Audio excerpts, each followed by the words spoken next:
The Sanctuary of Light and the Light Institute welcome each and all of you to this time of knowings and invite you to bring forward the questions and the conversations of your hearts so that what is deep inside us can be shared with so many others. That's the way we fulfill our destiny and the purpose of our lives. So we will do that. But I want to begin myself today with this conversation of calling the rain. As the Hopis have called the rain for 4,000 years, as we have called the rain in Galisteo for many, many years ourselves. And it brought up a theme that I was thinking of as I came here today, which is that when you extend out, when you call something to you, you don't let go until it comes. It doesn't mean that you clutch at it. It means that you hold open the space. So often we think, I wish I had a lover, or I wish I had money, or I wish it were this way. And then it disappears. Or we're pulling at it.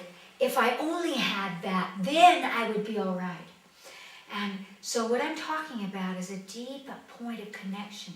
When we call the rain, we extend our consciousness into the molecules of moisture in the sky and we bring them down to us.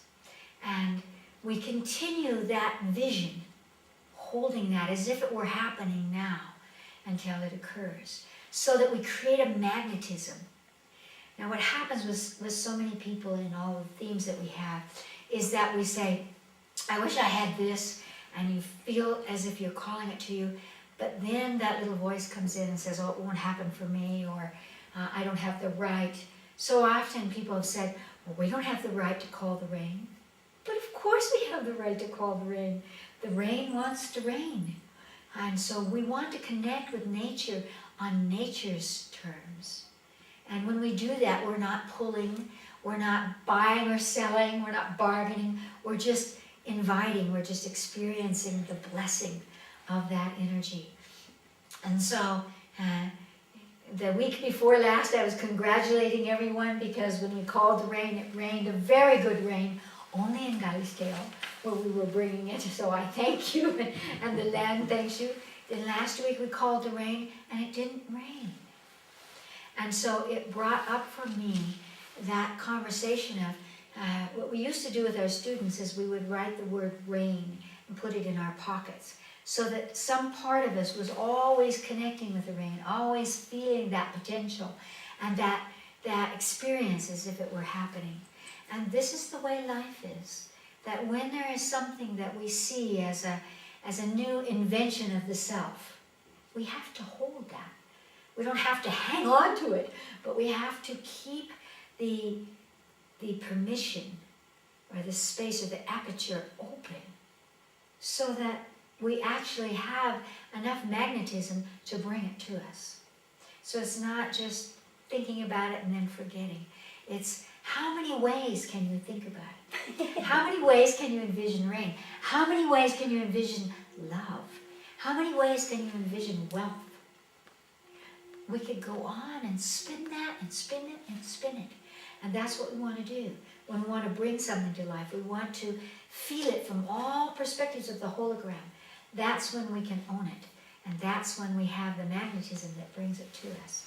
So, you did a good job today. You meditated on the rain, and it is raining outside. Here in Galisteo, I don't know about the rest of the world, but thank you, we like it here. And you can just as easily direct it to Santa Fe, direct it to Australia, direct it to anywhere you like in the world. And this is a great meditation on our purpose and our true selves. That it's not about everyone else saying, you did it, you did it. It's about the place in you that says, I am the rain, connected to it. And it expresses itself in the physical world for you. So that's my rain dance conversation. And what would you like to talk about?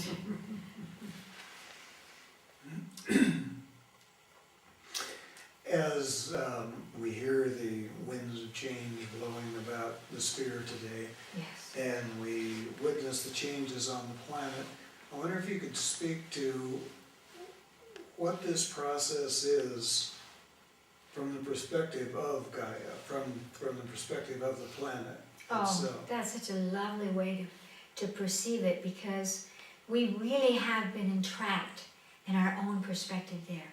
What if an earthquake comes to us? What if a tsunami dissolves all that we have, etc., etc.? So we see the world from our human perspective rather than from the purpose that is occurring for Gaia. Gaia has not read the great books. Gaia is not interested or cognizant of the end of the world. The end of the world would only be the end of the two-leggeds. Anyway, the Earth itself, even if it were struck by a photon belt, through its energy, it would continue. In the same way that when we die, we continue through our consciousness. But the perspective of Gaia is that there is sediment that has been laid down.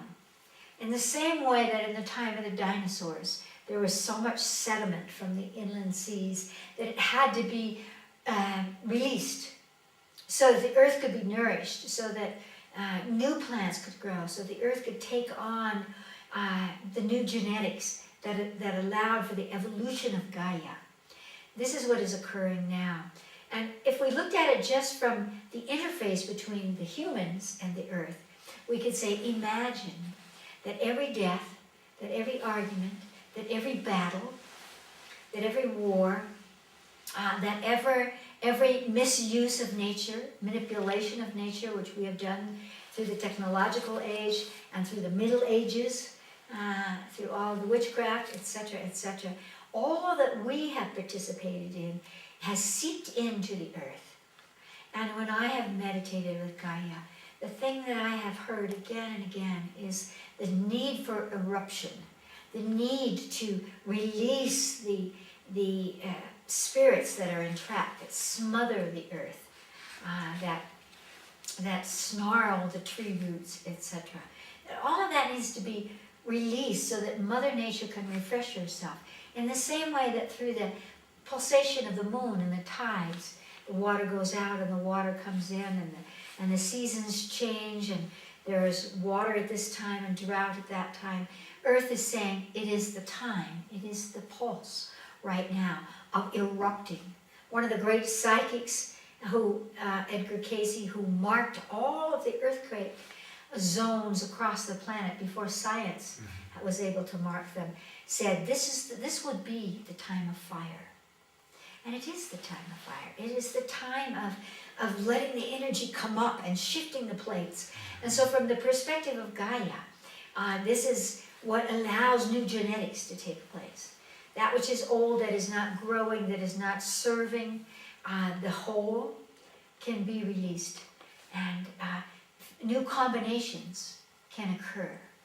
And so the way that we, by the way, can participate in that is that we can see, for example, when there's a hurricane, which we at the Light Institute and at Nijoni have done many times. A hurricane is coming, it's almost hitting landfall, and we send out an energy that says, turn around, go into the sea, lift the sea, or go over there. And sure enough, the hurricane goes over there. In other words, we can create a balance that says it doesn't have to destroy our cities, it doesn't have to destroy our species, but it must happen. And so we don't want to resist that energy. We want to applaud it. We want to listen to it. One of the things that happened to me when I was young was that from being in 8.6 earthquakes, where I saw skyscrapers come together, where I saw the earth open up in huge gaps, was that it activated what I call the sloshing inside me. Many people experience this, but they don't know what it is. They'll say, I feel off, my stomach feels off, I feel dizzy, I feel nauseated. What's happening is that the waters through the master glands in the body, the hypothalamus specifically, are like tuning forks, and they're feeling the energy starting to move within the earth, within the sea. And because we are made of water as well. It creates that sloshing inside us. We do what the earth is doing, what the sea is doing. And so whenever you don't feel good, it's really magnificent to stop and say, is this mine? And if you get no, then just take a deep breath and say, to whom does this belong? You might see a group of people. You might see someone you know. You might see the sea. You might see a mountain. And so this is a way of knowing that you can recognize what is about to occur. In the same way that when a tsunami is coming, all the insects start going up the hill. When an earthquake is coming, dogs will begin to howl and animals will do strange things because they feel that energy. And so we want to pay attention and communicate to the other sentient beings on the planet, whether they are four-legged or finned beings or whatever they are, saying, how is it? How is it going? And when we are willing to spend a moment in our lives listening and paying attention in that way, energy comes back to us. Because I was working with someone today, and it reminded me that all humans have pretty much the same theme, which is no one's listening to me, my head and my body are separate, I am alone. This is a pretty universal theme. How do you get out of that? You don't get out of it by saying, come to me, come to me. You get out of it by going forward yourself. And so when you are listening to the earth and you offer up an energy to call the rain or to balance the earthquake, it doesn't care whether it goes vertically or horizontally. If it goes horizontally, no one's going to be hurt. If it goes vertically, we're going to have a big mess. And then Gaia has to clean it up.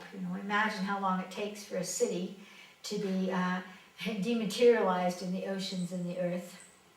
Thousands and thousands of years, to say nothing of radiation, which we're dealing with right now. And yet, through our consciousness, we could flip that. We could shift that. So when we extend our awareness and listen to Gaia, and to Gaia through the sounds and the whisperings of all the other sentient beings, we feel that we belong. Instead of being afraid, we have something to contribute. When we contribute, we lose our fear. We forget about death. In the same way that in the moment of war, in the moment of a catastrophe, people do Herculean things to protect each other, to help the earth. And we could carry that around in our consciousness all the time as part of our purpose. So, and instead of trying to stop what Gaia is doing, we can say, hark, where is this? Where is it coming from? And extend energy to it and find that suddenly things can move in a balanced way. And so, again, Gaia knows what needs to occur. And what we can do is to be a part of that.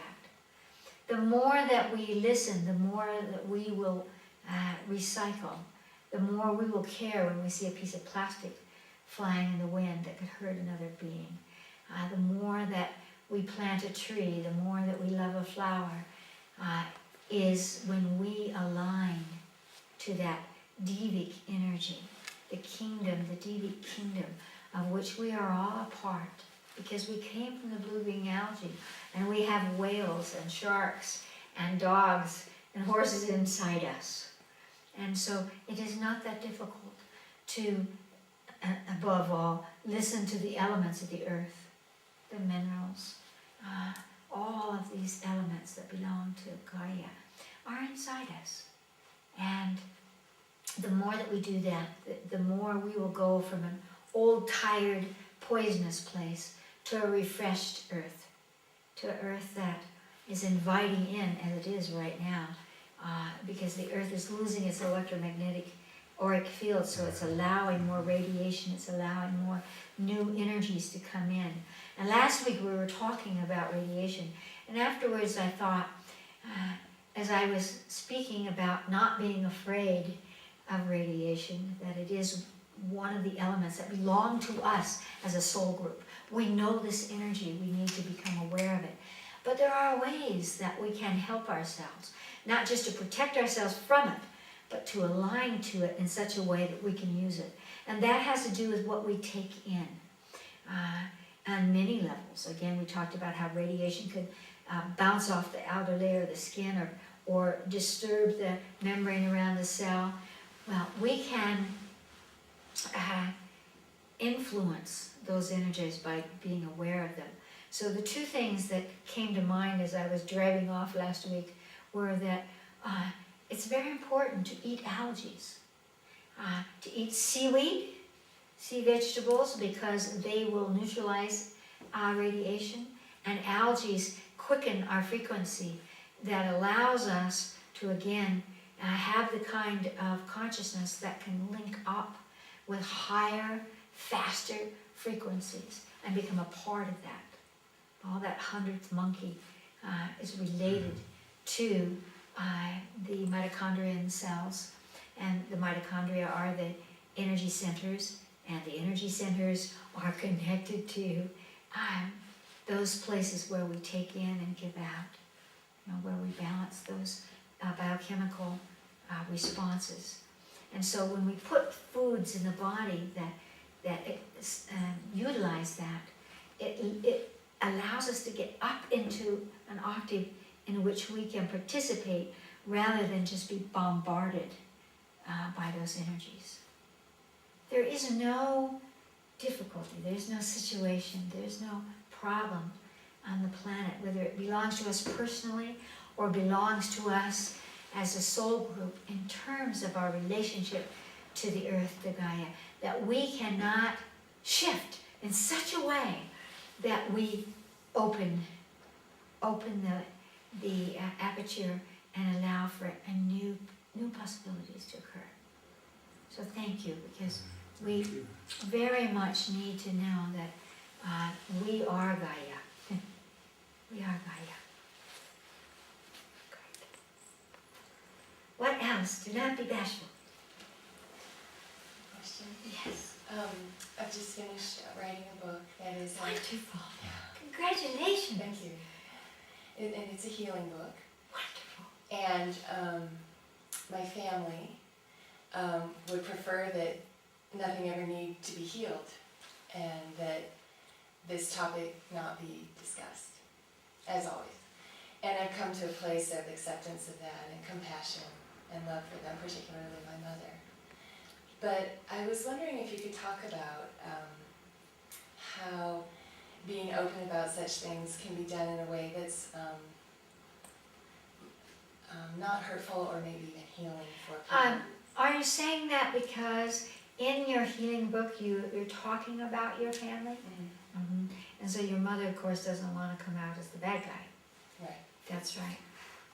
And I don't view her that way anymore, Of and course. have just been as truthful as Yes. I could be. Yes. However, she's 80 and Uh-huh. it's, And has she read it? no. Uh-huh. And she doesn't really know the Uh-huh. fullness of the subject. Will she read it? Yeah, she would like to read it, but if I were to tell her the subject, I'm not sure she would, I'm not sure how she would handle that. Uh-huh. Indeed, as much and as carefully loving as we can be with others is important. On the other hand, having chosen your mother, you chose those experiences for the evolution of your soul, but not just your soul, her soul. And so what I would say is that there are several choices that you could listen to your own higher self about, which is to allow her to read it and see if there's something that you can converse about and go through that process together, and then allow that process or the healing of that to be a part of the book. So that's one way to do it. The other thing that I would say to you is, typically parents never understand what their children are talking about anyway, and you, again, are the next generation. and you must do what is truthful for you. And if it hurts her feelings, I think that there are ways to say, I love you, but this was my truth at that time, and there are millions of other people that have gone through these experiences, and I want them to know that they can come full circle, that they can come to a place where they can love their parents, or their parents can see them in a different way. And this is the way I'm contributing that wisdom. And so I will not be not publishing the book, as much as I respect you and love you. And my healing, by having these experiences, for which I greatly and deeply thank you, Mother, I'm extending as my gift to help others who need to have this story as well. And so I would always say, we want to do the best by our families. We don't want to attack them and say that they're terrible, because you picked all of their terrible stuff for your own purposes. But neither can you release that and pretend it's not true, or not do it because it would offend your mother. As a mother of 6, I can totally understand. I myself have been the bad guy a number of times.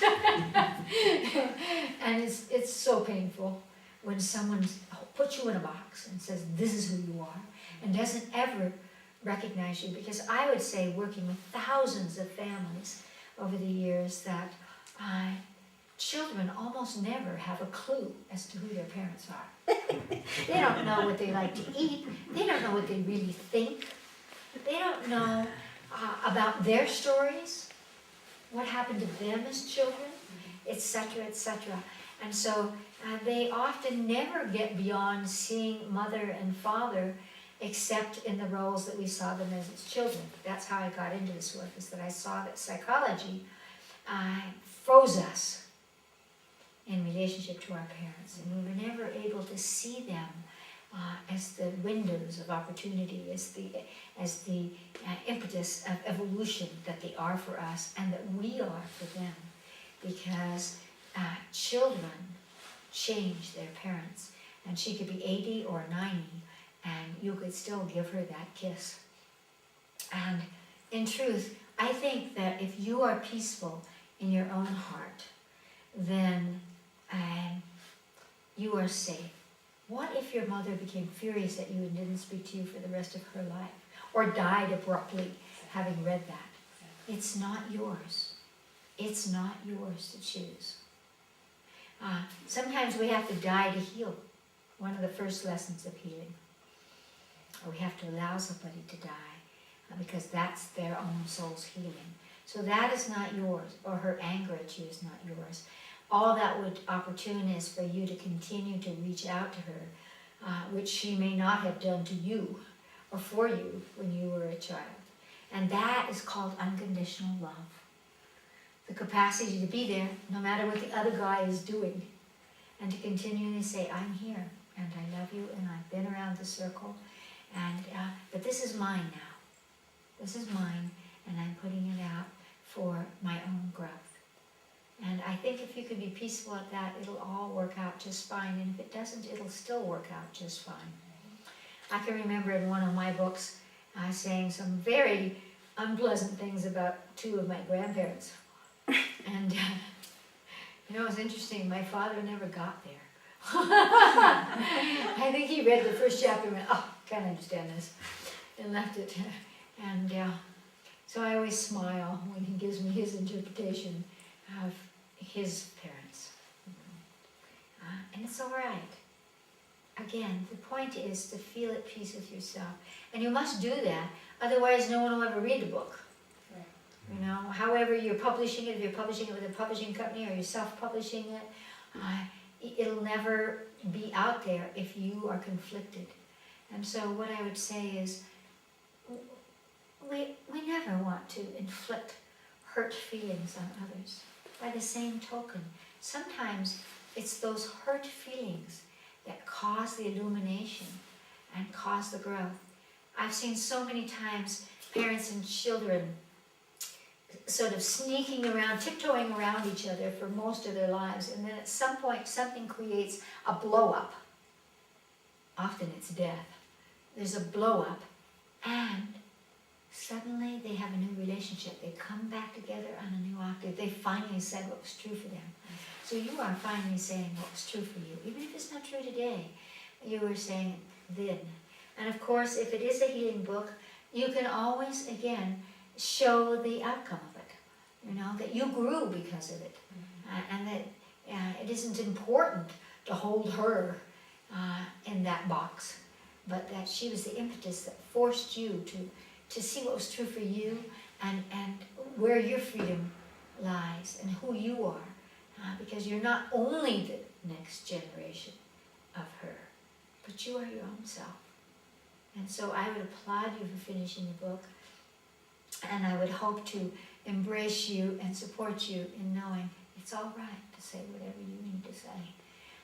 The difference between a healing book and some of the exposés, people that write autobiographies and blast their parents, is they never really resolve it. And you're resolving it. And that's a world of difference.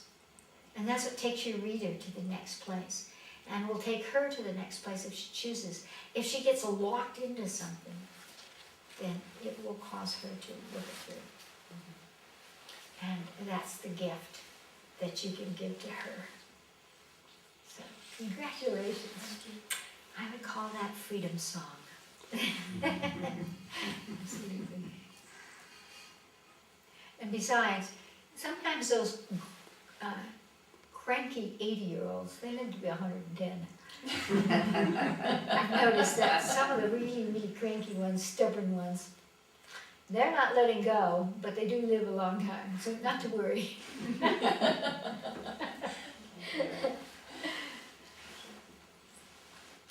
What else?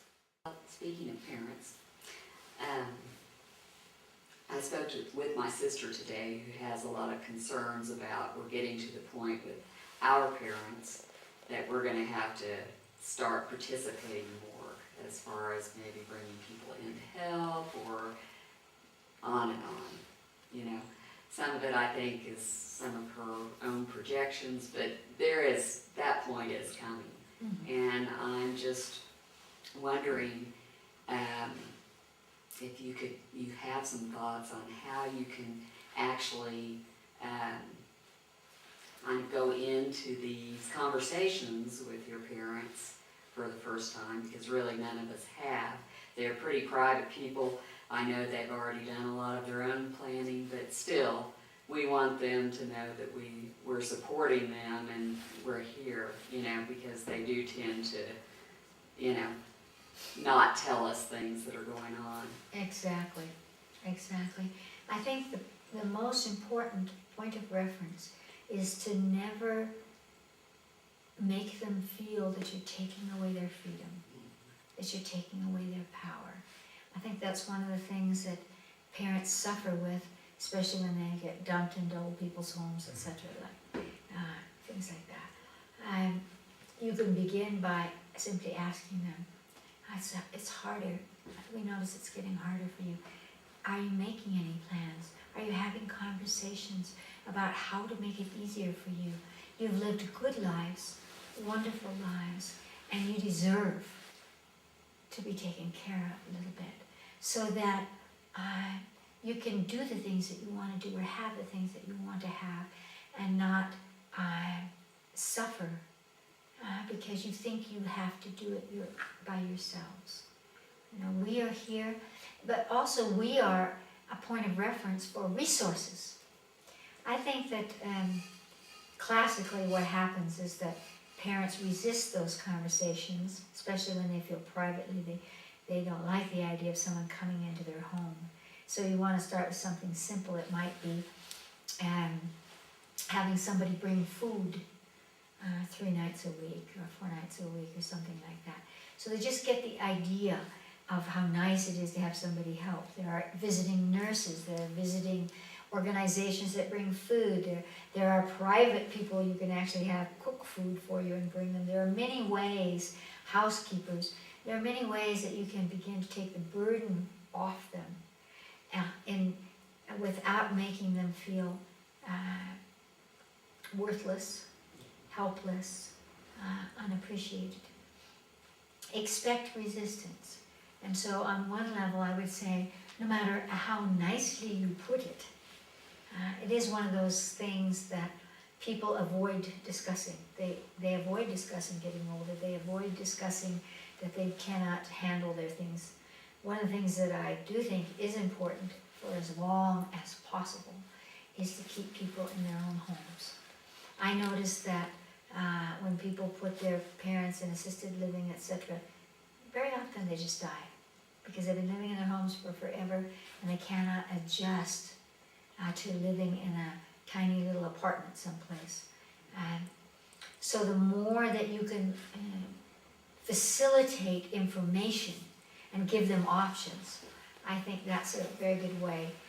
Maybe they need help with medication, or they need help getting back and forth to doctor's appointments, or food. Give them choices. Don't just say, okay, here's this group, we're going to do this. But say, here are these possibilities, and let them call them up. Let them talk to them.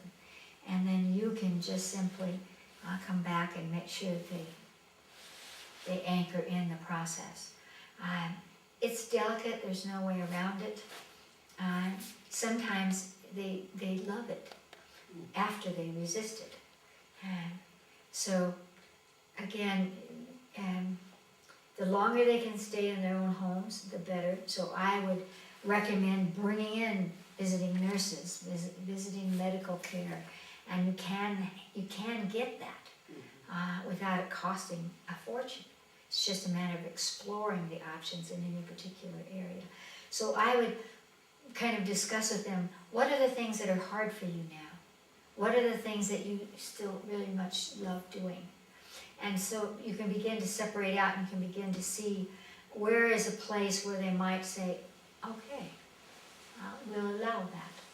We'll try it. And you can always put it in those terms. Let's just try it. We'll try it for a month and see how you do. At the end of the month, they'll have become adjusted to it and they'll want to continue it. Giving them, keep protecting their sense of freedom and their sense of power, their sense of choosing for themselves, not overriding them, giving some information, some points of reference. Here's this, here's this, here's this, and then following up on that.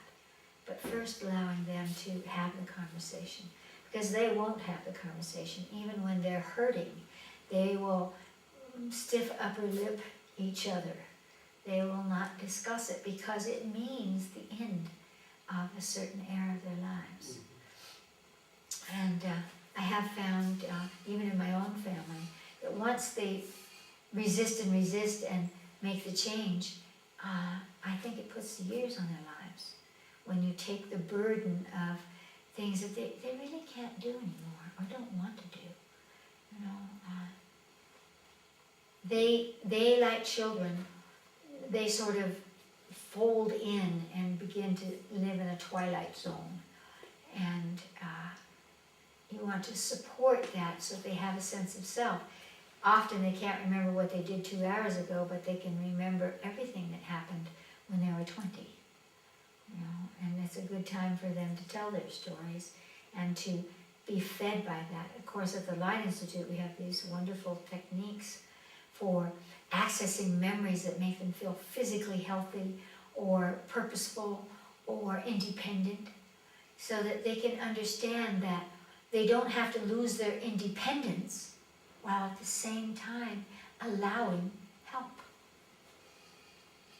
And I think it's important for you and your siblings to discuss very much what it is that you're willing to do, because one of the things that I have seen destroy sibling relationships is that conversation. Who's putting in the money? Who's over there all the time? Who's carrying the burden? And what you want to do is really, in the same way when you were children, your parents needed to provide a united front. You as siblings need to provide a united front. You need to discuss it all amongst yourselves and say what's true for you. You don't live there, so you're not gonna go flying in there every week or even every month to take care of things, and you know, it's an illusion to think that you're gonna go in for 4 days and fix it. So you're better off supporting your siblings who are in the area and finding the way that you can support them to support your parents as well. Often in the latter part of our lives, when we have diseases, there is a lot of jockeying around for, you know, who's going to show the most love, who's going to be the favorite. It really triggers us back to all the emotions we had when we were a child. Who does my mother love most, or my father love most, or who gets this, or who has that? A lot of that comes up in the end. So you want to actually send light to your siblings before you discuss these things, so that you are linked to them through the cosmic language, the spiritual language of communion. And then see, and always speak what's true for you. Don't go, oh yeah, I'm going to do that, and then hate them all because you have to do it. Because the moment you say, I'll do that, they'll all go, great, you do it. You know, so you want to find the way to bring about a balance. Maybe there's one sibling who has always talked about specific things, their bank accounts, you know, how they get their groceries, all of that stuff, who's been kind of helping them with that. And it may be that sibling who may or may not be the oldest child, who can take on the conversation of, here's what we all think. We want to support you, we love you, we want your lives now to be delicious for you. We hope that you will live 30 years more, and we want it to be delicious. And so we are ready to help you make that happen, to take away the anxieties and the worries. You know, in our work, we always focus on where is the energy in us. But it is true that you can actually use consciousness to facilitate helping another person. So I'd like to do a little exercise in consciousness that will show you how you can help them. First I'm going to ask you, if you could think about something that, you know, is it worry, is it fear, is it resentment, is it sickness? What is the kind of energy that's disturbing their balance at this moment? Well, I think with my mother, it's fear Okay, that he's going to go on. that he's going to pass Yeah. and she's going to be left. Exactly. Okay, so what we can do is that we can work with this energy of fear, because fear isn't just something we're rattling around in our brains thinking about, what if, triggering and exhausting our adrenals and causing ourselves a lot of stress.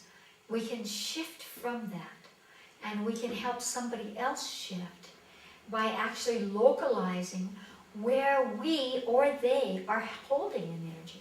So we're going to do the exercise by asking your higher self to show you someone that's related to you. It could be a boss, it could be someone of your blood, who needs your support right now, who is suffering from fear.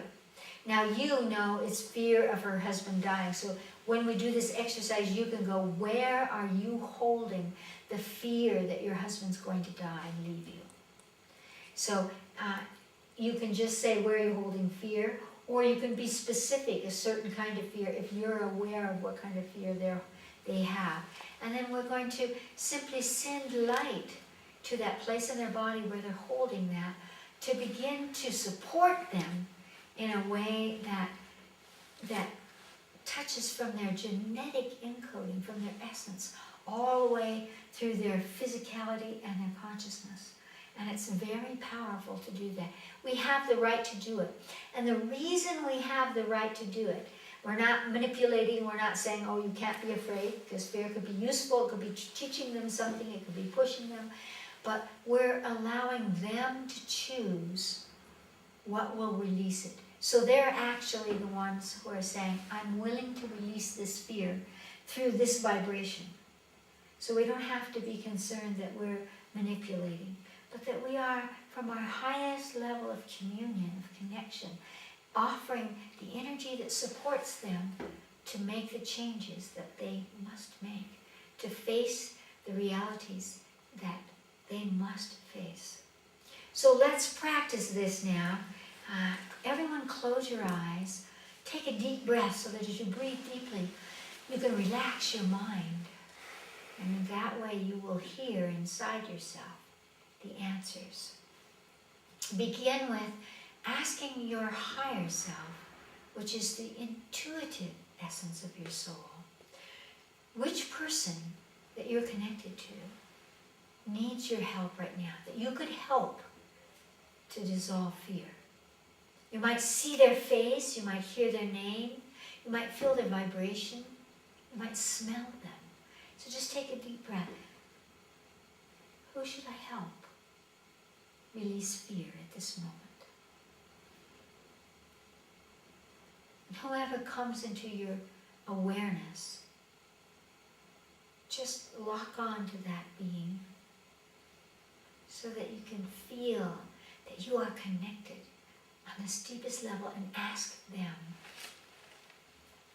to show you that fear. Is it fear of death? Is it fear of life? Is it fear of the mind? Is it fear of the body? Of relationship, of God? Just take a deep breath and get a sense of the fear, the quality of that fear that they have, that they're experiencing.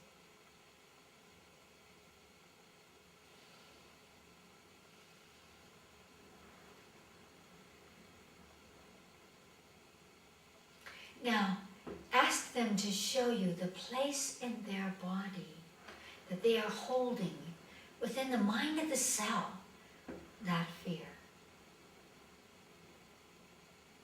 You might, again, see a picture of their knees or their heart, or you might hear them tell you, where are they holding that kind of fear at this moment?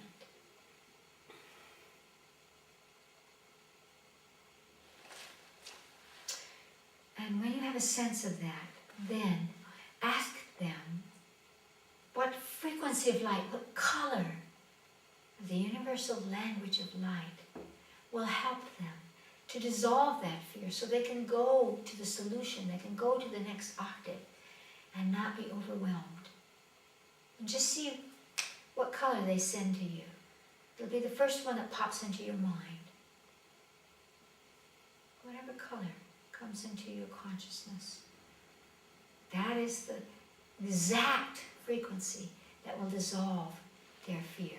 Now, imagine that you are pulling that color from the cosmos down through the top of your head, down into your stomach, and then radiate that beautiful color right to them, right to that place in their body where they're holding the fear. It's effortless.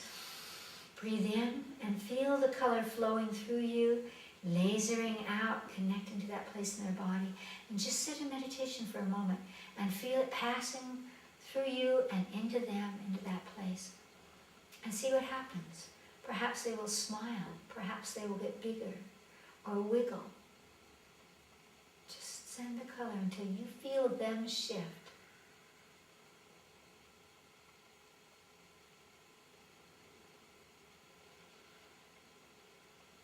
And when you feel them shift, just take a deep breath and open your eyes.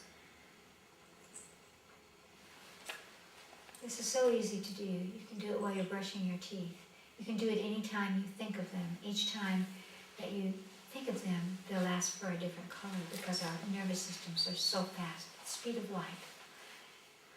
And you will feel the difference. Sometimes right away they call you, or suddenly there's a shift and you know that has occurred. Because the strongest, most powerful energy on this planet, within our bodies, is light. So, would you share what happened for you in this meditation?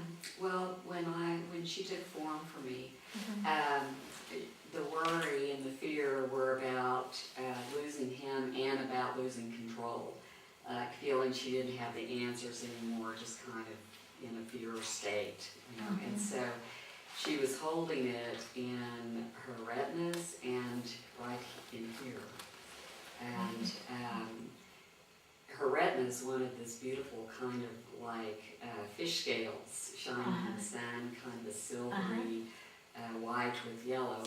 And when I sent that, she just immediately came into her center, a point of intuition again, and connected up to that. And when I sent her kind of a lavender and pink here, that worry energy went away, kind of the survival body went away, and she just, it felt like a release for her. She could relax. So the moment that you can see, or you have that sense that they come into the center, what will happen is that your worry will go away. You will have done your part at that moment, and so you can go on with your life. And this is really important because so often we find ourselves repeating what happens to our parents and living their lives. And that doesn't serve them, and it certainly doesn't serve you. So it's beautiful to feel, there it is, I gave my gift, there was a shift, and now all of a sudden you will feel peaceful, and you will feel that you're going to go on. It's interesting that you got the retina of the eye, because it's the retinas, of course, that transfer the light, that say, here is the world. Therefore, here is what is true, what I see. So it's a great gift to give her that kind of clarity so that she can relax that worry and she can know that she'll be fine. Absolutely. Thank you. Yes. Will you talk about worry? And it just seems like the whole world's worried about something right now. Yeah. Worry is a place that's like a broken record. It sticks, and we go over it again and again and again. So of course we can't find a solution because we're stuck on the problem. We're repeating and repeating in our mind because this is what is happening, this is what is happening. And so we can't get above it. If we want to resolve something, we have to get above it so that we see the hologram. We see how this is connected to that, so that we can see what needs to be shifted. And the 1,000 ways where we can do one little thing that will change the whole truth. And so worry is one of the most destructive energies. We've been taught that worry equals love. I'm worried about you. Please don't do that. I worry about you. That's your way of saying, I love you. Or hearing somebody say they worry about you and you think, I'm important to them. That's not where we want to be in relationship. It's not where we want to be in our lives.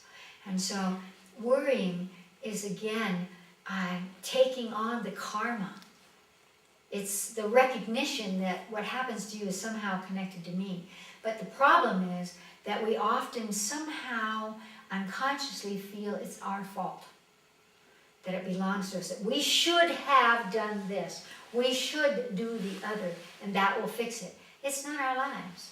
What we have to do is support in a way that allows the other person to choose. It's not our choice. And so worry, like fear, deposits itself. It deposits itself in the mind of the cell in the brain, and that's why we spin it again and again. It deposits itself in other places of our bodies, which destroy the balance, the biochemistry of the body. And it doesn't allow us to be visible. When you worry about someone, you are contracting. You are going bzz, bzz, bzz, bzz, bzz. You cannot find yourself. You cannot see the potentials. You cannot imagine. So you are not alive. You are in suspended animation. So it is very, very poisonous.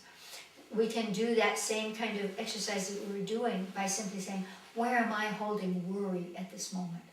When you will address it in that way, you are saying to your body, that's it. I'm not going to worry. And the emotional body will respond to that if you give it light, not if you just chat with it about that and go, oh, really? Let me show you. And the next thing you do, you'll be convulsed with the worry about this or that or the other. And it's a way, again, of suspended animation. You're not going forward. You're not expanding. You're not risking. You're not creating anything new if you're worrying. And so we really must recognize that there's a catch-22 there. Unless you jump off the precipice, you cannot find a solution. So you cannot grow. And so you have nothing but worry. Worry is death. And in scientific terms, we would say worrying is the catapulting. It's the destroying cycle of a cell's life, because it will wear down the reality. It will wear down the physicality on all levels of our bodies. And so we can simply use the power of our consciousness to cut that. So where am I holding worry? Maybe it's in my forehead, you know. What color does it need to be released? The moment that you are aware of that color, you are giving permission to your emotional body, your astral body, your physiological body, your spiritual body to say, I don't have to do it anymore. Put the burden down. Because until you put the burden down, you have nothing to offer. It's a Judeo-Christic thought form that if you love someone, you worry about them. It means you're the good guy. I'm a good guy. I have no negative thoughts. I don't resent. Well, it just isn't true. And so what we want to do is to release our worry and release the worry inside of others so that we can go, and this is possible, that is possible, and let's stir this into the pot. And when you begin to think of those possibilities, your energy will come up, your auric field will expand out. Even if they're 1,000 miles away, they will feel that because we are linked, and through our soul bodies, we are linked. And that's how we give our gift to the world. So worry is useless. Transform the worry into where do I hold the possibilities? Where am I holding potential in my body? And as you touch that potential and let it flow through and nourish your cells, suddenly the squeezing will let go and the body will feel free. And when the body feels free, that's when the ideas come. So I always say, if you're stuck on something and you can't figure out the answer, go dancing. Hum yourself a little tune. Do something else. Take a bath. Connect to something that lets you be free. And while you're paying attention over here, suddenly some idea, aha, what if I do this? Or what if I offer that? Or how I love them, they're so wonderful. The moment that you have that, I love them, away go the shackles of the constriction of the prison of worry and fear. Thank you. Yes? Talking about family, my parents can be quite judgmental, Yes? and I noticed that I become more judgmental if I speak to them. Yes. So I wonder how I can dissociate from that, not hurting them at the same time. Yes. So I wrote a book called Psychogentetics, The Force of Heredity, and that's exactly what I was talking about there. That, you see, you become that way when you connect with them because it's an old pattern of relationship. Now, when you were a child, they might have been critical of you. When you got a little older, you might have been critical of them. But the energy is the same. It doesn't matter which direction it's going. So what happens is all of your memories align you to them and their way of being and the way they smell. All of the point that when you see them in their house, all of that visualization brings you right back under that. This is the way life is. We criticize each other.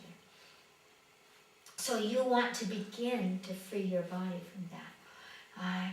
We have exercises in consciousness here at the Light Institute where we might go and go into a memory that was the memory that imprinted you with criticism.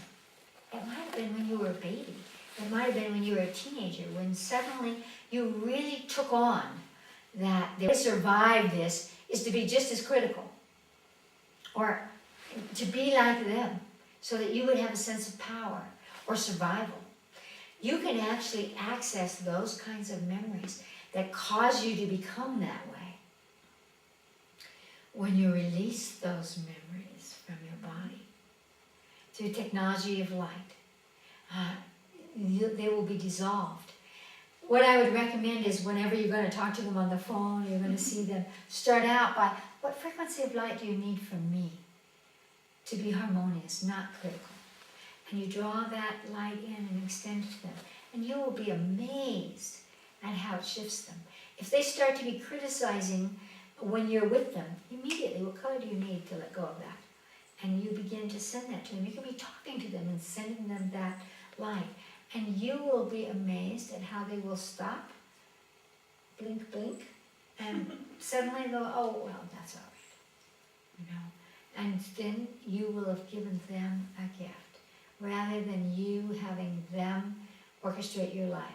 One thing that's important when we say my parents are very strict or they're very rigid or critical is guess how their parents were. And their parents' parents. And believe me, they are not as critical with you as their parents were with them. No, it's as if there were a point of concentration where there was nothing but negativity and criticism. And through the generations, it gets wider and wider and wider, and therefore more diluted and more diluted. And so we can have compassion for our parents. They didn't have the conversation of psychology or spirituality or the freedom to be who we want in life that we do. And so they are stuck with theirs. Let us not become our parents. Let us only become the most brilliant parts that allowed our soul to choose them. Let us take that as their legacy into our lives, but not the rest. And it's totally within your consciousness to decide that, to wield that. You don't have to take in their criticism. When they're criticizing you, it's not about you. It never was about you. It was about their sense of whether they're good parents, or this is how to be a good parent, or you're more beautiful and intelligent than they were. We don't like that, so we will squish you down. There are 1,000 emotional things that go on with blood relatives and with familial energetics that you can say, it's not about me. You don't have to take it in, and set yourself free. So here we are at the end of this little moment of knowings, and it would be my greatest inspiration to feel that each of you will walk out of here today with your sense of self. You are not your parents. You don't have to fix it for them. But what does make a difference in all of our lives is the level of love and compassion that we can extend out that is coming through us, rather than thinking that the whole world is about us. Because it's not. Great love.